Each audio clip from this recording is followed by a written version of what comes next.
So Russell, while we're doing this show, if something happens to me, like something like serious, can we just like make a deal that like you'll like, take care of it, like hunt down whoever did it and, get vengeance? Like murder the person who murders you. Well, yeah, of course. Yeah, totally. No, I mean, you'll do the same, like if I, No, I think that's... Yeah. A vengeance pact is a very sensible thing to have in this day and age. I think so. And with Nilay, you never know. I can hear you.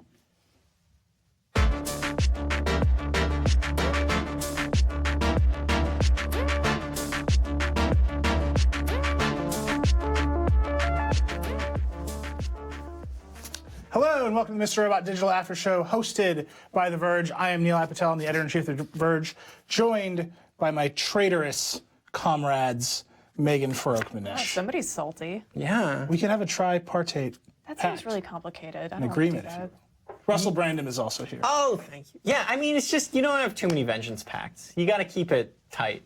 Well, we have a pact with USA Network, with which this show is a co-venture. USA obviously makes Mr. Robot. The Verge makes The Verge. This is an editorial independent show. We get to say whatever we want, which is super cool. But we don't do fan theories or speculation. We want to live right in the show with you, the fans. And actually, you can talk to us. Megan, tell them how to talk to us.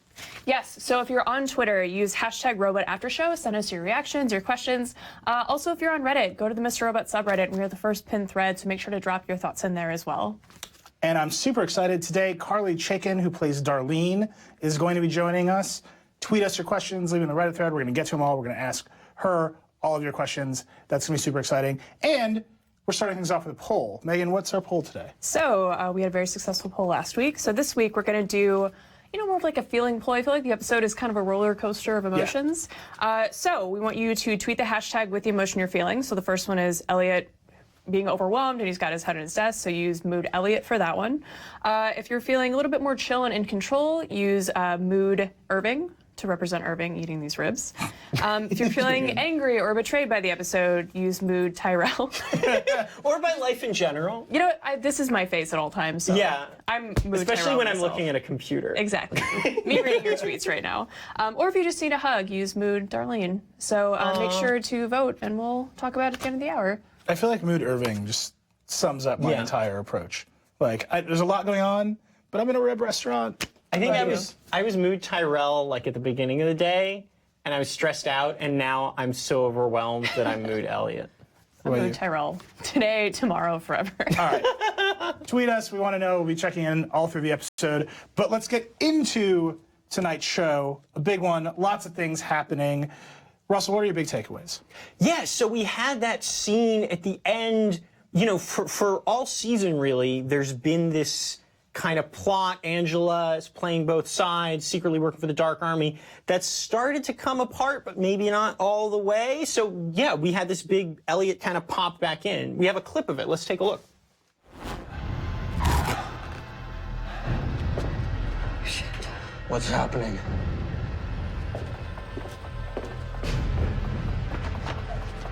He's here. Angela.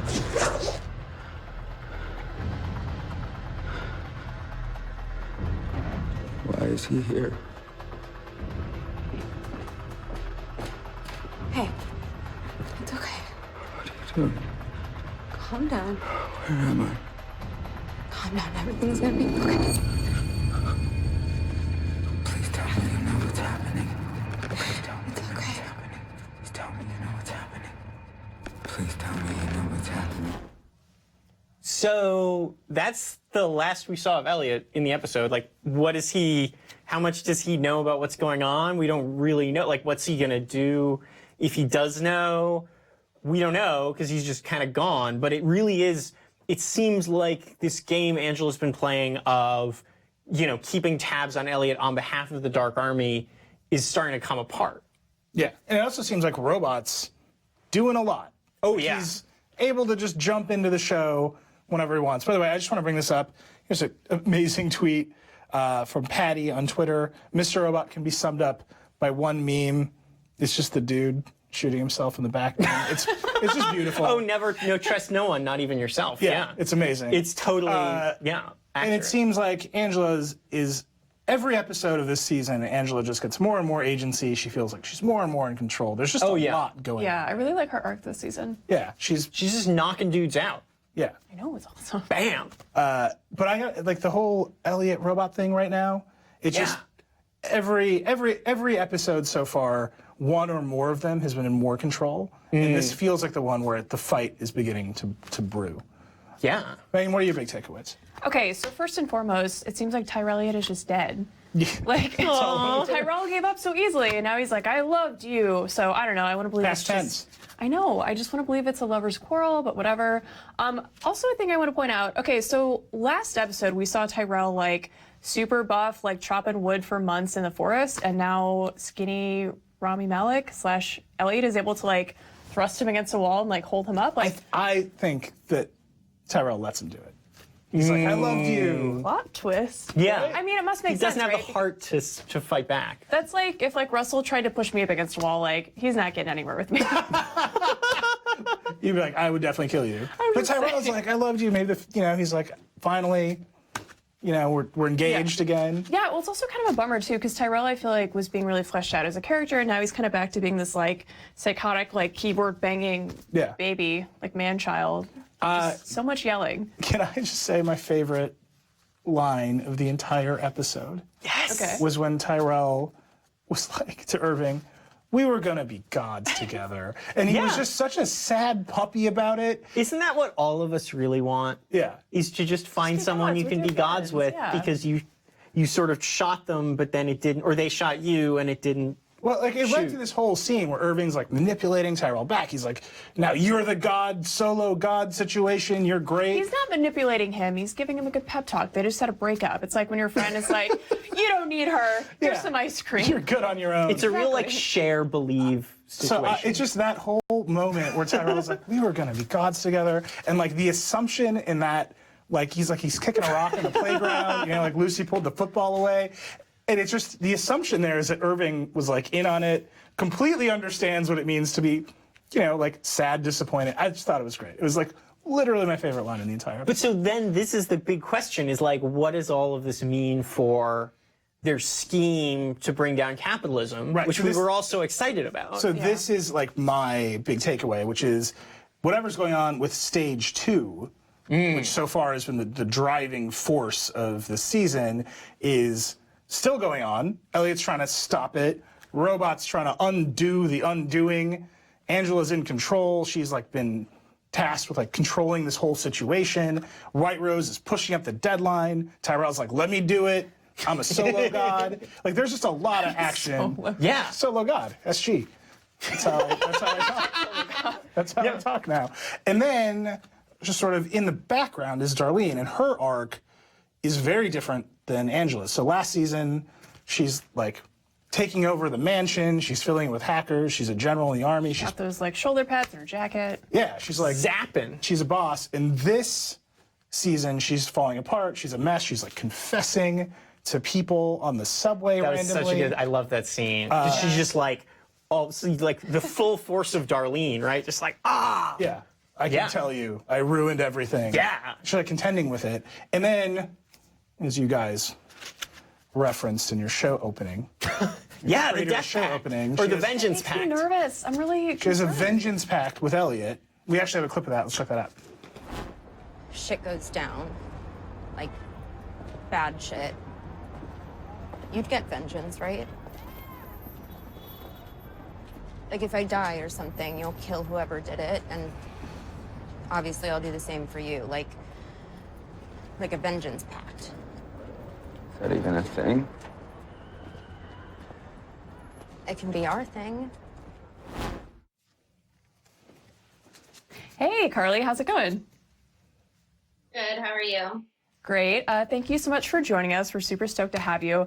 I do want to ask right off the bat, though. So, if you actually had a vengeance pact with somebody, who would it be?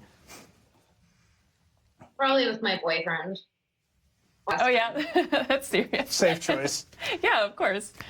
So I want to talk a little bit about Darlene and kind of what's going on with her. I think in this episode we have that really good scene where she confesses everything to this random girl in the subway. So tell us like what's going on in her head right now. I mean, she One, that was so sad that Darlene's mood is needing a hug.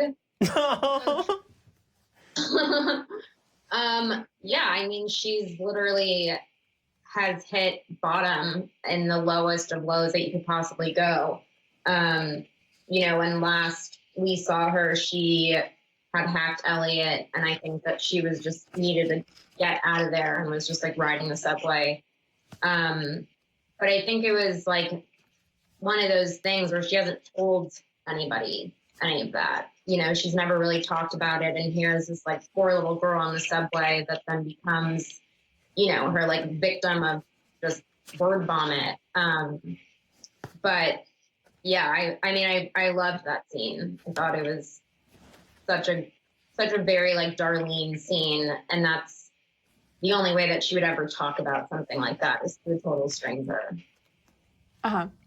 I think her journey in general has been really interesting, watching her arc going from, you know, like doing the 5/9 attack to kind of having like her own little army of minions in the last season, and now it seems like she's lost so much. But what do you think was actually the turning point for her?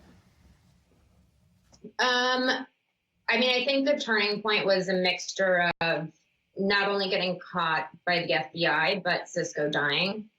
I think he's kind of the one last thing that she actually had and that she could count on, and that was there. And so losing him was, I think, really like the final straw of really being like, I have nobody. And then, of course, you know, just being caught and everything that she had worked for, realizing that they had been watching all along and that she isn't a leader. Yeah. So, I mean, that's absolutely right. And so one of the really interesting things about Darlene to me in the, over the course of the show, we've learned so much about, you know, the home life of how Darlene and Elliot were growing up. And you see so much of, you know, the trauma of it and what it did to Elliot and sort of how it, you know, prevents him from interacting with people in a lot of ways. But, and, you know, Darlene went through all of that too, and you can see kind of the same things, but it's so different for her. Like she works through it so differently. I'm curious because it's not always as obvious what she's going through, you know, specifically as a result of that. I'm curious how you think about it. Yeah, it's funny because I would get into like, not arguments with Rami, but when we'd be working on a scene together and we'd kind of be talking as like half Carly, half Darlene, half Rami, half Elliot. And I would always be like, what about me? Like, you know, and so I was so happy in episode 2 when we got that scene where I got to be like, I was there too. Like that, our childhood, like, isn't just yours. This all happened to me too. You know, and I think that there's a thing, you know, something with siblings when one of them is kind of the more like troubled one that needs the attention and the help, which was him, he's going to get it. And the other one is going to kind of fall to the wayside. But so I think there's, you know, definitely that frustration there of being like, you're not the only one that's gone through all this. And, you know, and just her being there as well. But definitely having that trauma of all of it also, and being so young when her dad died and, you know, really like not having her family. And I think that they just, you know, that she's so lonely. And I always say, you know, Elliot is maybe firsthand seems like the loneliest character, but at the end of the day, he has Mr. Robot. And, you know, all these other characters, and Darlene especially, like, doesn't have anybody. So yeah. I mean, this is a great episode for thinking about that relationship too, because we see so much of it. There's this great scene that we actually have a clip of where you're on the street that sort of gives us our Darlene mood for this week. Let's take a look at it. Shit goes down. Like, bad shit. You'd get vengeance, right? Like, if I die or something, you'll kill whoever did it, and obviously I'll do the same for you, like a vengeance pact. Is that even a thing? It can be our thing. Oh, sorry, that was a little bit of a repeat. But one of the really, I'm curious, you were talking a little bit about how, you were half Darlene, half Carly, and, he was half Rami, half Elliot. I'm curious, how does your dynamic play out, on set over the past 3 seasons? How's it kind of changed? Well, it's really incredible because Rami really is like my brother in real life. So it's definitely so helpful for us. And we always talk about this too, where, chemistry between actors, like not just in a romantic way, is so important. And it makes our job so much easier too, because I actually genuinely like care about Rami, and vice versa. So I think we also like trust each other. And so acting together, it's like very helpful to be able to rely on the other person and know that you're safe. And, but I just think that it's given us like a good rapport that hopefully comes through on screen when we're just doing anything together. So, Carly, I have a bunch of questions from Twitter and Reddit. So, actually, we've seen a bunch of this thought on Reddit, which is really interesting and kind of inspiring, that female computer programmers are saying Darlene is an inspiring, authentic, sort of badass character, really reflects them. Is that something that you think about, like bringing to the fore in the character, or is that just happening naturally? It's the coolest thing ever to get comments like that. And I think when I first started the show, I didn't even realize like the part that I was playing, that it actually represented that. I was just like, this is an awesome girl who's really smart and good at tech. And then everybody started to make such a big deal out of it. And I was like, oh, I'm just playing a normal person, and representing a bunch of women like that who are in the world, but they have been underrepresented. But I really, I don't like to play anything when I'm doing a part. Like, I really just want to play her and who she is in the moment and, why she's doing what she's doing. And that's where Sam's writing comes in, where he's just created this character who is very strong, who is like very, very smart, who is, has a lot of tenacity. And so I think that she's just like a badass girl who is a very good hacker, like so many women out there. That's awesome. Here's one from Reddit user Lish. Do you find it difficult to detach yourself from Darlene once the day is done? I mean, basically, are you out there just hacking everything as soon as you leave the set? Yeah, I'm running around the streets being like, I'm a menace to society. It's a really, really good question. And I think season 1, I had a much harder time because I didn't know her as well.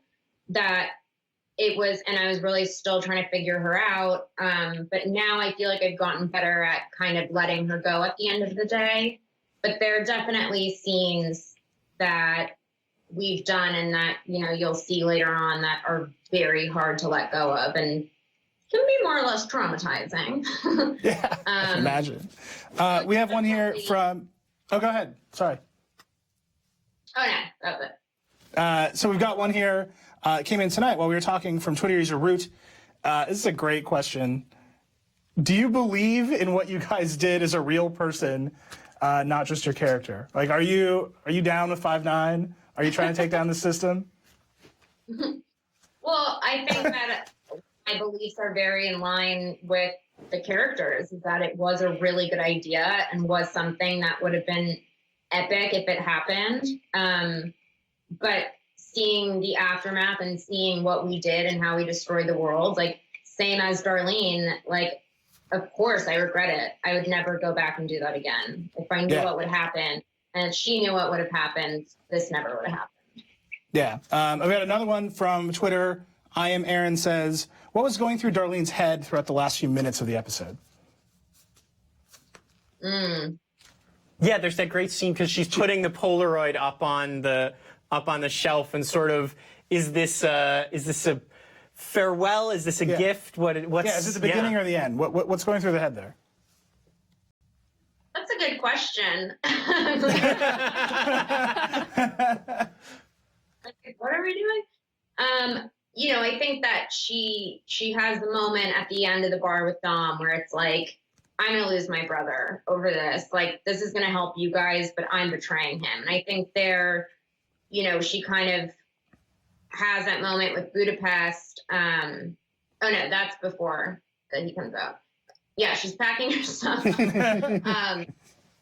And yeah, I think she finds that picture and wants to give it back, you know, and wants to, I think it's almost a way of, you know, she took it that night when she was trying to hack him and kept that for herself. And I think she gets to a place where realizes what's going on and realizes that Angela is doing this, and that how betraying that is of Angela, and that it's like, I can't be betraying him too, on top of that. And so I think that it's a little resolve from her of bringing it back to him. So real quick, I just want to remind our viewers at home that we are doing a Twitter poll, so don't forget to tweet your mood for tonight. Carly, we'd actually like to ask you too. So after this episode, do you feel more like Elliot with his head on his desk, Irving who's hanging out chilling with his ribs, Tyrell losing his shit, or Darlene who just needs a hug? I'd say Darlene, who just needs a hug.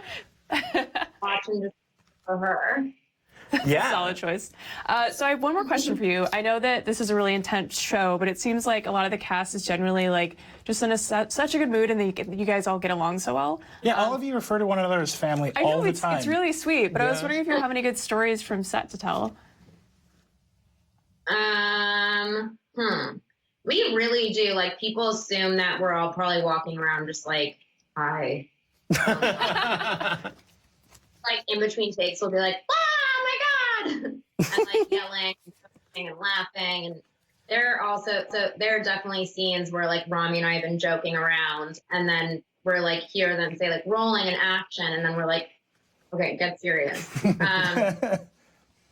But I think we all like to mess with each other a lot. And there was one time, you know, we have so much stuff that gets cut out of all of the scripts and episodes. And there was this really amazing big scene that had gotten cut that I think involved Price. And so we made Rami and I just like went up to Sam, and we were like, you know that he like was going to do a movie and like canceled the entire movie to do the scene, right? And Sam was like, he literally like left his daughter's funeral to come here.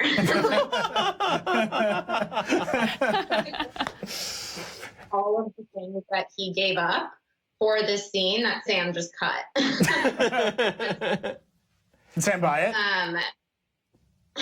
For a second, I think Sam was like, what do you mean? Okay, guys. I think that was pretty funny. Yeah. But Well, you have to sacrifice for art. I mean, Price knew what he was getting into. All right, Carly, thank you so much for joining us. I know you walked away from the Dodgers game for this, so I appreciate it. Thank you so much for being here. We love the show. We're excited to talk to you again in the future. thank you. She's great. Oh, yeah. Darlene, man. Yeah. We need more Darlene in our lives. Wait, I think we Yeah. put on the glasses again. Bring it back. I'll put them on. I'm into it. Yeah. is No, my it's a look. great look. I don't know if they're going to fit on his head. Oh, rough. All right, I need a vengeance pact Yeah. situation. That's, All right. that's actually a pretty good look for you, It to be is. honest. I know it is. Russell, we didn't do it last week, my friend. Oh, yeah. But I think it's time for the hack report. Hack report. Yes. Okay, so this Wait, wait. one, Hack report.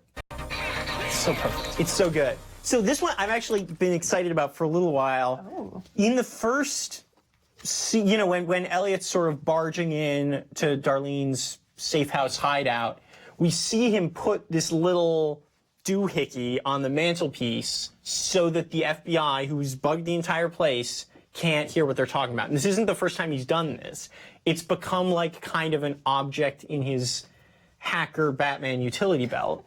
So we looked into it and we got one. Whoa. So this one is a Rabbler, but basically, Let's show the yeah, people. yeah. Looks like a garage It's door over there. yeah, no, it really does. Well, this is like the classic. Yeah. So basically, it's makes a bunch of noise so they can't hear what you're saying, just like in the show. The noise is a little different because this is a newer model, but I wanted to try it out. So actually, we all have these lav mics, but if we can just cut the lav mics and go to the room mic, we can give a little demonstration. Miles, is that, can we switch? Okay, yeah, so you can still hear us, but it's a little bit different, but check it out. We're gonna turn this on and then have a little private conference that the FBI will not be able to hear. Let me turn it up. But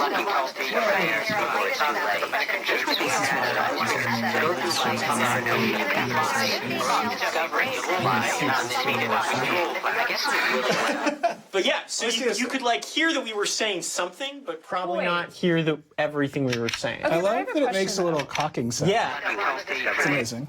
But I have a question though. Why Yeah. would you actually get this instead of just like playing like Slipknot really loud on your phone? How much Yeah. Slipknot is on your phone?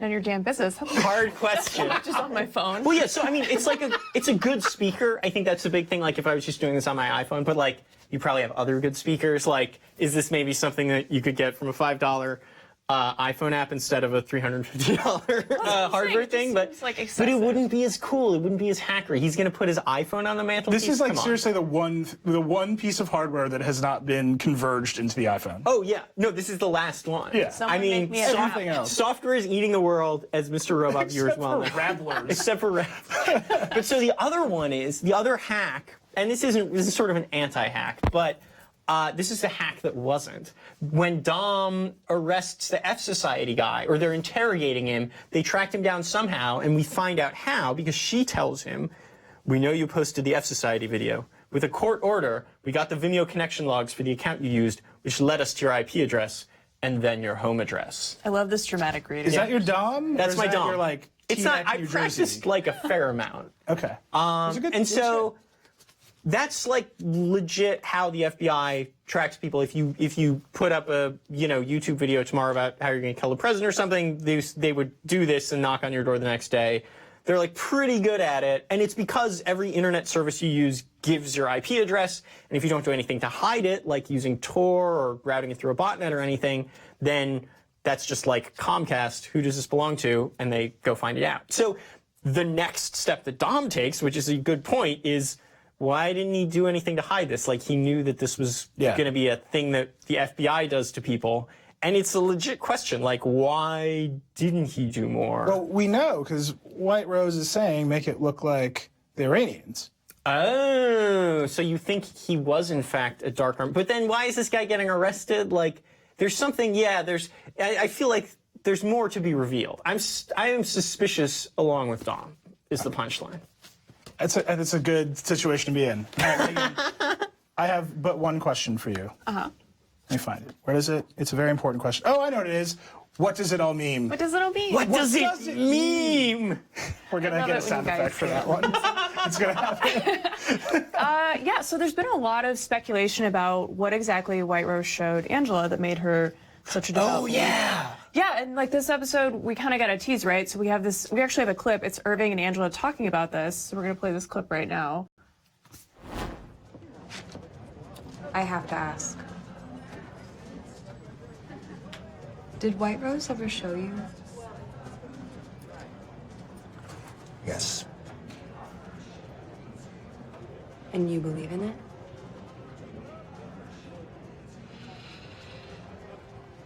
Take a look at technology nowadays. It's mind-boggling. Tell these ribs. You think it was even possible to cook them as deliciously as this 100 years ago? I mean, who knows if this is even real meat? As tasty as they are, I wouldn't be surprised if they grew them in a lab. I'm not talking about ribs. My point is, I think anything is possible. So what are they talking about? It's so weird, right? So I have a couple fan theories I want to share. I also just want to say these are fan theories. We don't know anything. We are just speculating, / they're speculating. So fan theory number one is that it's Angela's mom, or that maybe there's something there. So No Name 2516 says Angela's mother is still alive and White Rose can arrange a meeting, and that's why Angela's happy to not go to the police if it means reuniting with her long dead mom. Theory number two from Jahal, parallel universes.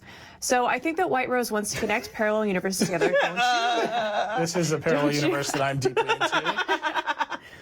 Since there are infinite copies of each person, there are infinite versions of White Rose and infinite versions of his plan to various degrees of success. And then the final theory, which I think is probably my favorite, is that Angela's been brainwashed. So Christina 0099 says Angela's brainwashed or hypnotized, whether this means she simply was lied to and thus was more conventionally manipulated, or White Rose actually has some sort of hypnosis brainwash technique, who knows. Yeah. But I feel like that one's probably a good kind of guess here, and it's not as sci-fi as some of the other ones. That's kind of my She favorite. does seem brainwashed. She Like she seems- it's talks like she's in that joined a weird cult. voice, like It's she's very like, creepy. "You don't understand." She definitely believes in something. I think this show is usually so like quiet with the mystery. Yeah. And this time Sam was like, "There's a mystery." Yeah. It rarely happens that way. Don't in the forget show. about the mystery. You know what I mean? My theory is they were just like, it's a nuclear power plant. This is how nuclear power works. And she's like, oh my God, we've split the atom. Technology is so wonderful. Yeah. This is great. I want to make more nuclear power plants. Yeah, this is actually a very clean source of energy. Yeah, it's great. France is all in. Yeah. I don't know if that's true. Yeah. I don't know what happens in If I had France. to guess my own theory of what White Rose showed Angela, though, it'd probably be, this. Russell at shopping one. It was this gif. She was like, "Oh, I'm all in." Yeah. Everyone in bombed out Manhattan is just running around. Could like, it be real? All right. Update us on the Twitter poll. We're running out of time. So what's going on with the Twitter poll? So we have some answers about who won the Twitter poll. Serving. It was Elliot, 100%. Of course it's Elliot. I just think everybody's wrong, and it should have been Tyrell. But everybody says their mood is Elliot had death. This is like- way more 2017. Yeah, this is a very relatable sentiment. I will say he does. This is me when I wake up in the morning. Oh, I checked Twitter. Oh, I did it again. You know what though? The runner-up was Tyrell, so I'm just saying, like, Yeah. close call. He really, his face, like all the muscles It's in his that, face are engaged. like, bottom teeth, like, yeah. Well, I'm just Yeah. happy we had an election in which we got it more right than wrong. Okay, that is our show today. Thank you so much for watching. Mr. Robot is on USA Wednesdays at 10 p.m. We are on right afterwards. And next week, this is very exciting, Sam Esmail is joining us, and our show is going to be on USA right after Mr. Robot. So check that out. It'll be on right after Mr. Robot on USA, and then the rest of it will be on YouTube and Facebook, right where you're watching it right now. I want to thank Carly Chaikin for joining us. She was amazing, So good. super fun. Darlene is my favorite. That's our show. Good night, and thanks for watching.